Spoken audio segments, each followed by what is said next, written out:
Welcome to the art department. Art department, my bad. Welcome to the art project. If you're new here, please subscribe. If you enjoy this video at all, give it a thumbs up. We are going to do a negative space project dealing with the silhouette of a figure, and we're going to use some Zendoodles in the background to make it really awesome looking. You may have seen some of these before on Google or Pinterest or whatever. This is not anything really new. This is just my little video on it. This is a guy shooting a basketball. This is a girl running, jogging for exercise, but these are the Zendoodles in the background. I kind of like 50s style patterns like you would see on tabletops and diners and that sort of thing.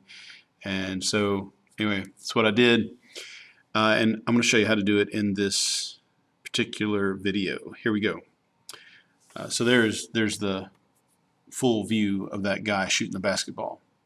First, you're going to find yourself a magazine, and you're going to find a image in the magazine of a person doing whatever you want them to do. Just kind of look around, find a really good silhouette, one that looks like the person or whatever from the silhouette. Sometimes the silhouette will just look like a blob. And so then you're going to draw just the outline of it. You're not doing any details, no shoelaces or leggings or anything like that. And then for the first one, and this is just a practice one, the first one is you're just going to color in the background, so it's totally black. You're coloring in the background, which is, in this case, the negative space. And like I said, this is just kind of a practice run. I was thinking as I was doing this that I could also go back with like white gel pen and do Zendoodles, and it would look really cool. But second one, after the practice one, you're going to take a 9 by 12 inch piece of paper and you're going to draw that silhouette again.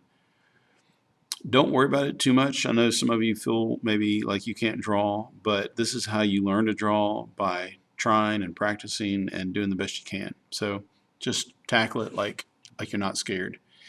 Then you're going to divide the background up any way you want to. For mine, I did it in straight lines, straight vertical lines. But if you look back at the guy shooting the basketball, you'll notice that those divisions went every direction. Step number 6, you're going to fill each of these divisions with Zendoodles. And Zendoodles are not really that hard. They look complex when you look at the finished result, but they're really simple. For example, this one, I just did square after square after square, one stacked on top of the other in these rows, and then I went back and I took a different size pen and I made a thicker square overlapping every corner of each square. I'll zoom in on it here in a second so you can see it up close. Then after I did that, I went to the next section and I did this just sort of a starburst. And by the way, I don't know, you might call this cheating, I don't know. But I went to the internet and I looked up some good Zendoodles and some good designs. Step 7, be sure and give my video a thumbs up if you are enjoying it so far, or if this is helping you out at all. And you might need to watch the entire video before you give it a thumbs up. And then if it doesn't help you out, leave me a comment. Tell me what I left out. Tell me what I missed. Something else I want to tell you about this particular drawing that I'm working on is when I was kind of done with it, I looked at it and I thought, you know, it's not really dark enough. I really wanted the figure to stand out more, which meant that the background needed to be darker. So off the video, off screen, I actually went back and I added some more to these Zendoodles so that they would be darker. And you will see the finished result. You saw sort of the finished result at the beginning of the video, and I will show you a still of it at the end of the video. So as you're doing this, if you don't like your Zendoodle that you're doing, you can always add to it, tweak it, fix it, manipulate it, however you need to make it work for you.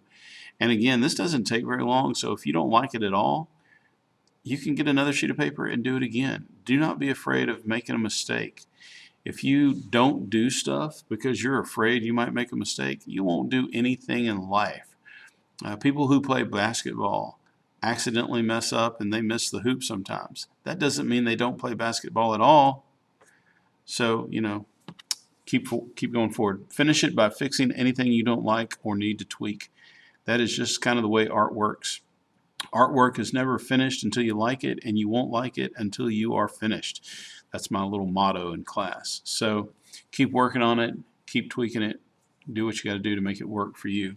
So as I said in this video, I did not actually get it to the point where I actually liked it in practice, but you'll see here in a minute when I show you the still photo of it, you can see how I added to each and every Zentangle to make them a little bit darker so that the figure itself would stand out. Again, I'm only doing the negative space. I drew the person, the figure, but then I went in and I only drew Zendoodles in the negative space. And that's it. That's all there is to it, my friends. So one of the things that I don't show you here is precisely step-by-step how to do a Zendoodle, and that's because there are thousands of Zendoodles to choose from. You find the Zendoodles that you like and you do them in the sections for you. This is just a quick overview of the video, of the process of the project. Thanks for watching. Be sure and give me a thumbs up, and let me know in the comments below how you feel about it. In the meantime, it's your turn. Go make some art.